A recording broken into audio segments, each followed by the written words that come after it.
You want to know who someone is, not the version they post online, not the mask they wear in front of others, not the charm, the smile, the polished words. To see someone's true character, look at just two things: how they treat those who can do nothing for them, and how they respond when they don't get their way. Because when there is no reward, when there is no spotlight, what remains is the truth. You see, many people are kind to those in power, respectful of the popular, patient when things go their way. But character is not built in comfort. It is revealed in resistance. Watch how someone speaks to the waiter, to the janitor, to a stranger in need. And then watch them when they are frustrated, rejected, told no. That's when the mask slips. That's when the ego panics. That's when you see what's buried beneath the performance. So if you want to know someone's soul, not just their story, don't listen to their words. Watch their actions, especially when they're tested, especially when no one's watching, because in those moments, character is either confirmed or exposed. It is easy to be kind when the sun is shining, easy to be generous when life is abundant, easy to smile when everything is going your way. But that version of kindness often wears a mask. You see, surface kindness is not character, it's behavior. And behavior can be temporary, reactive, and strategic. Real character, however, is not situational. It is consistent. It is who you are when you don't need to be anything. Many people have learned to be charming, not because it's who they are, but because it's what works. Because people like charm. Because politeness gets rewarded. Because compliments open doors. But this is not authenticity. It's performance. It's image management. So if you want to know someone's true nature, observe them when nothing is at stake. When the person in front of them has nothing to offer, when they don't need to impress anyone, because that is where the mask begins to slip. Watch a man when he speaks to someone who cannot benefit him, a stranger, a cleaner, a beggar, a person he thinks is beneath him. Does he still speak with respect? Does he offer dignity without expecting anything in return? If not, his kindness is a costume. It's not in his soul, it's in his strategy. In good times, people show you who they want to be, but it is only in difficulty, through inconvenience and obscurity, that you see who they truly are. Why? Because true character is revealed when kindness costs you something, when it's not easy, when you do it anyway. A man who holds the door when others are watching is just acting, but a man who holds the door when no one will notice, that man is governed by principle. He has trained his mind. His behavior is not shaped by the moment, but by an inner code. And this is what separates pretenders from the truly disciplined. Not their success, not their words, but their consistency in the unseen moments. Because you must understand, character is quiet. It does not need recognition. It does not seek applause. True character is the man who doesn't gossip when everyone else is. It's the man who stays behind to clean up when others leave. It's the man who speaks the truth even when it's uncomfortable, and does what's right even when it's unrewarded. This is why surface kindness means nothing, because it is easy to imitate. But when life tests someone, when inconvenience arrives, fakery cannot hold up. Only real values remain. So don't be fooled by a smile, or smooth words, or temporary generosity. Instead, ask yourself, who is this person when they think no one is watching? Who are they when they don't get what they want? Who are they in the quiet, difficult, and ordinary moments? That's where their real face lives, not on their social media, not in their compliments, but in their consistency. And this is a call not just to watch others, but to look at yourself. Are you kind only when it's easy? Do you change your tone based on someone's status? Do you wear a mask to gain approval? Then the work is not on the outside, it's inside. It's in building the kind of character that does the right thing without needing a reason. Ultimately, the most powerful people are not those who control the world, but those who have mastered their inner code. If you truly want to understand the nature of someone's soul, don't watch how they treat their boss. Don't observe them with their friends, and don't be impressed by how polite they are to people who can elevate them. Watch them with the powerless. Watch them with those that society overlooks. Watch them with the people who carry no status, no spotlight, and no leverage. The invisible ones, the cleaner who walks past unnoticed, the cashier who hands over change without eye contact, the homeless man asking for food, not your money, just your dignity. The elderly woman was crossing the street too slowly. It's in these moments that a man's heart is revealed. Does he acknowledge them or ignore them? Does he greet them with presence or pretend they don't exist? Does he carry humility in his posture or the coldness of superiority? Because this is the truth. The way you treat the powerless says everything about the power you think you hold. And here's the paradox. The more a man needs to prove he's above someone else, the weaker he truly is on the inside. Only a man who feels small seeks to make others feel invisible. Only a man who fears being overlooked himself will trample others to stand tall. But the strong man, the centered man, he does not look down. He lifts, he acknowledges, he sees the human before the status.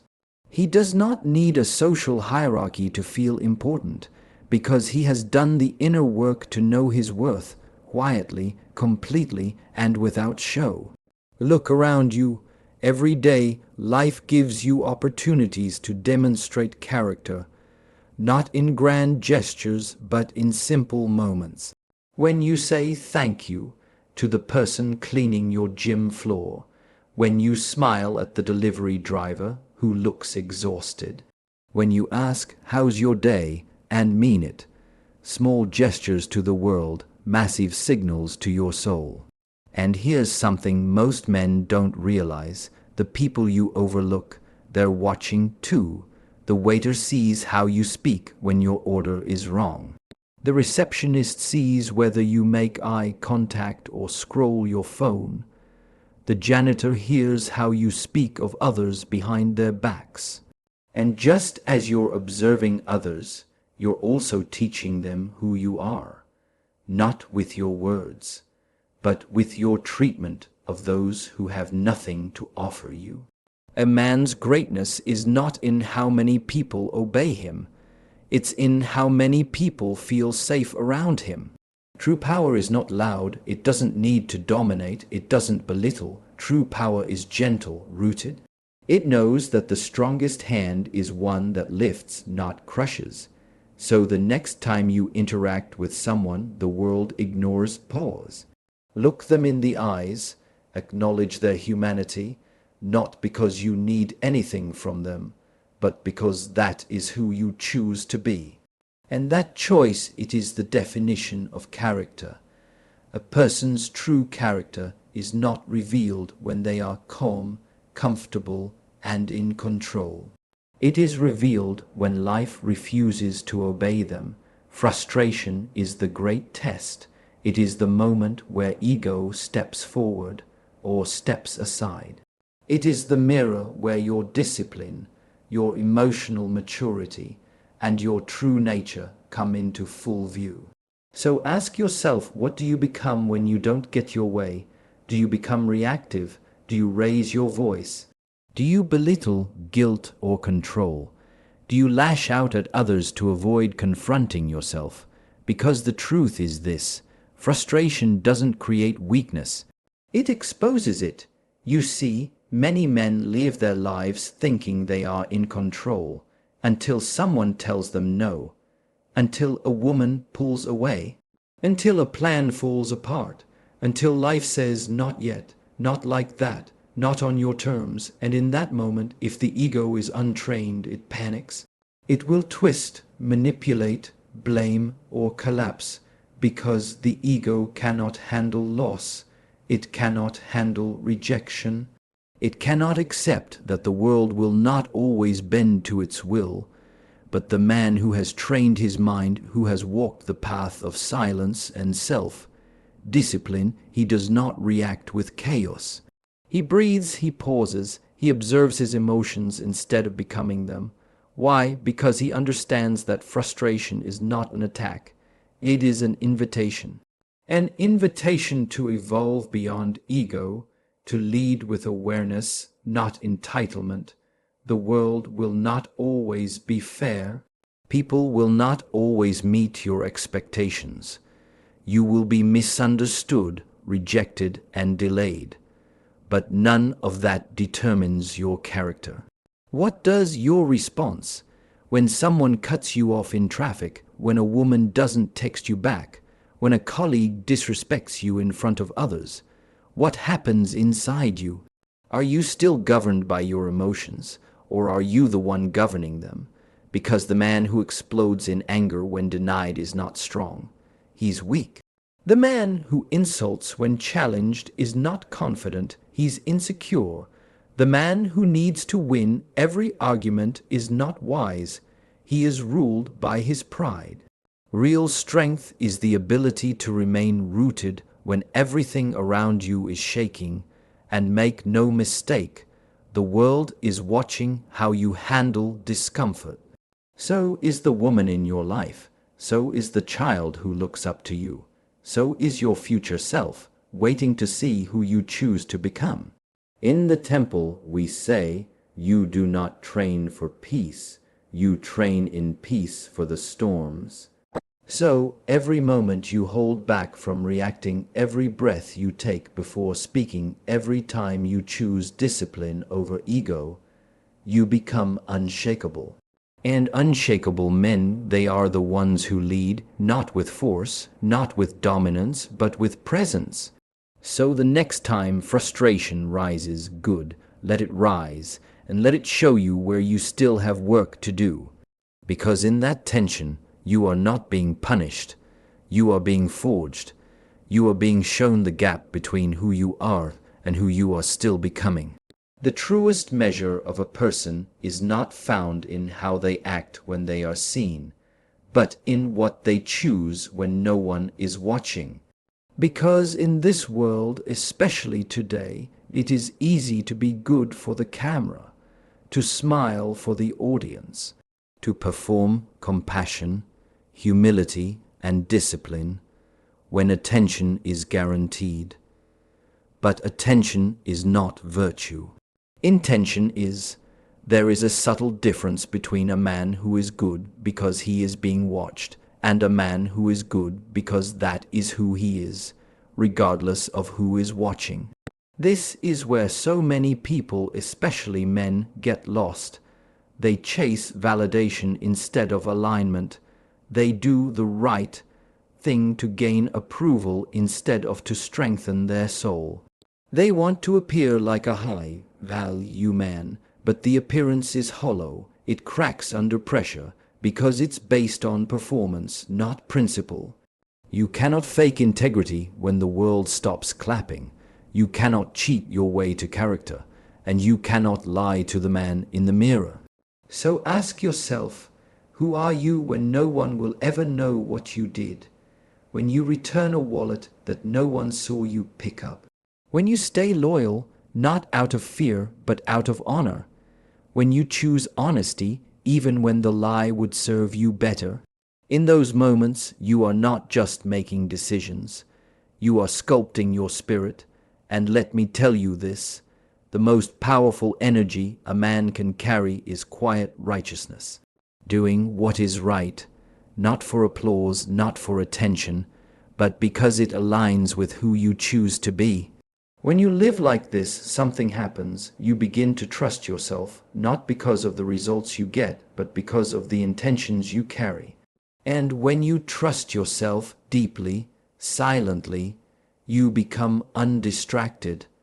The world's opinions lose their grip. The crowd no longer sways your choices.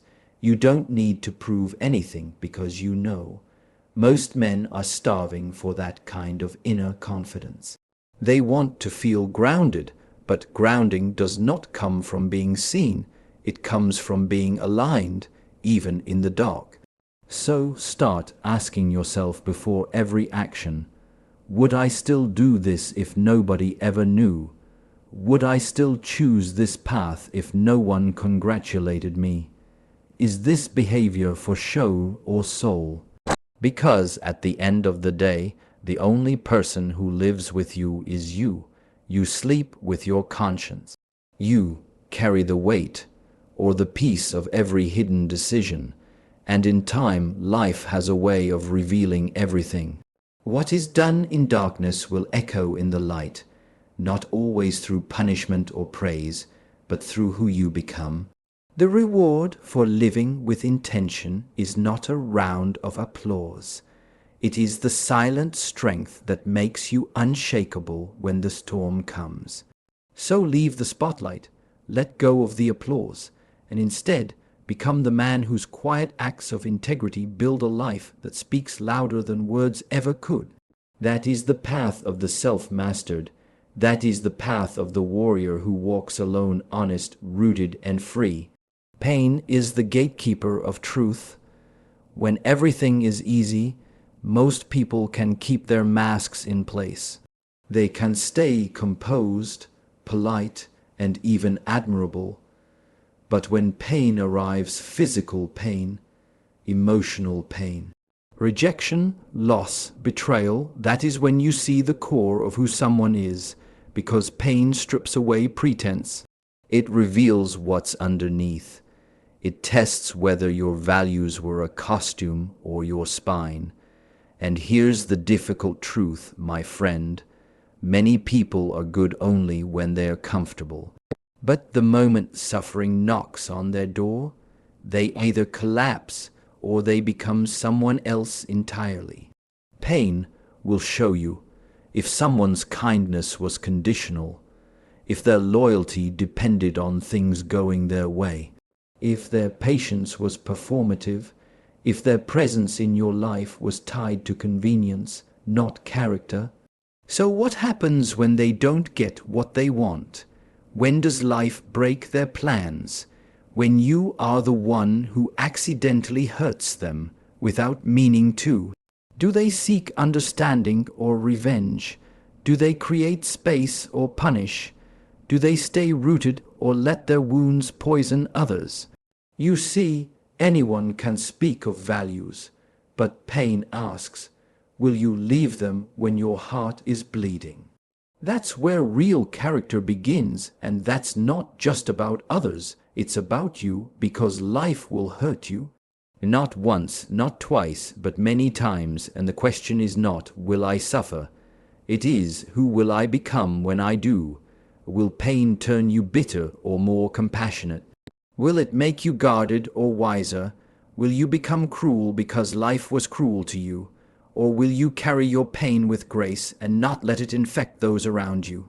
This is a rare strength, not hiding pain, but feeling it fully and choosing not to let it harden you. You see, a strong man does not avoid suffering. He walks through it with his eyes wide open. He learns from it. He listens to it, but he does not become it. He does not make others pay for his wounds. He does not weaponize his past. He transforms it, and that transformation is not loud. It's not heroic in the eyes of others, but it is sacred. Because pain, when met with presence, becomes fuel. Fuel for depth, for truth, for real power. The men you admire most, they are not the ones who avoided hardship. They are the ones who bled and still chose love. who failed and still rose, who were betrayed and still chose not to betray. That is who you must become, not invulnerable, but untouchable in spirit. Because when pain no longer controls you, when it teaches you instead of destroying you, you have taken a step that few ever will. You have turned your suffering into your strength. And from that strength, you become not just a man, but a force. There is a silent contract we make with the world every day. And it's written not with our words, but with our standards. You don't rise to what you say you want. You fall to what you tolerate. Look at your life. Look at the habits you allow. Look at the people you keep around. Look at the behaviors you excuse from others and yourself. That is your real standard. And that standard or your goals defines who you are. If you tolerate disrespect, if you tolerate excuses, if you tolerate dishonesty, you are teaching the world that you are okay with being treated that way. Because silence is agreement, inaction is a vote, and every time you let something slide that goes against your values, you shrink just a little bit. A man becomes less not by being hurt, but by accepting what he knows he shouldn't. And here's the hard truth: you don't get what you deserve. You get what you enforce. You men are not just disciplined, they are non-negotiable about their inner code. They know what aligns with their soul, and they will walk away from anything that violates it, even if it's lonely, even if it's painful, even if it means saying no to comfort, pleasure, or approval. Because they understand something weak men don't. The cost of lowering your standards is always higher than the temporary discomfort of keeping them. So many young men today feel lost because they've never drawn a line. They want respect, but tolerate being walked on. They want love, but accept manipulation. They want growth, but indulge in self-sabotage.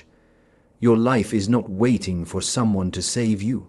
It's waiting for you to become the man who finally says, "This is who I am, this is what I allow, and this is what I will never accept again." It doesn't matter if people don't like it. It doesn't matter if people leave. Some people should. Because when you raise your standards, two things happen. The wrong people fall away.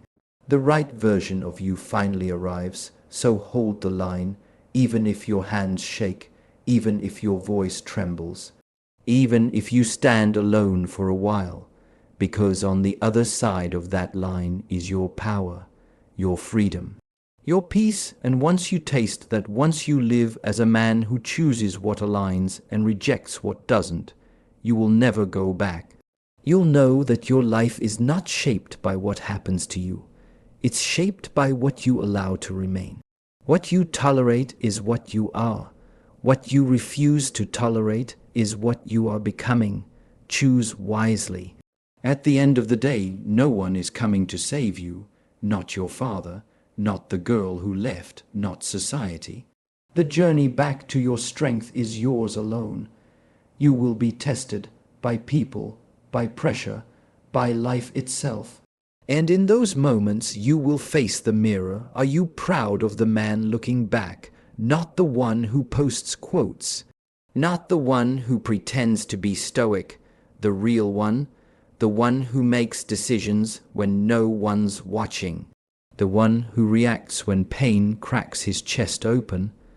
The one who either walks in truth or betrays it for comfort. That's where the work is. That's where freedom begins. Not in becoming more liked, but in becoming more aligned. Not in chasing attention, but in choosing intention. Not in avoiding pain, but in letting it shape you, not break you. If this message hits something deep in you, it's because there's a part of you that knows it's time. Time to stop performing, time to stop blaming, time to stop making excuses for weakness and calling it healing. You don't need a label. You need discipline. You need truth. You need you unfiltered, unashamed, and finally awake. So now I ask you to take a step. If this resonated, don't just watch and disappear. Black circle like this video to push it through the algorithm and let it reach another man who needs it. Black circle comment below. What standard will you no longer tolerate? Let others see your commitment. Black circle share this with one man who's lost himself, so he knows he's not alone. Black circle and subscribe for more teachings like this. Not content, not entertainment, direction, because you were not born to drift. You were born to discipline your mind, forge your spirit, and become the kind of man the world feels without him saying a word. This channel isn't for everyone, but if you're ready to face your truth, then welcome home.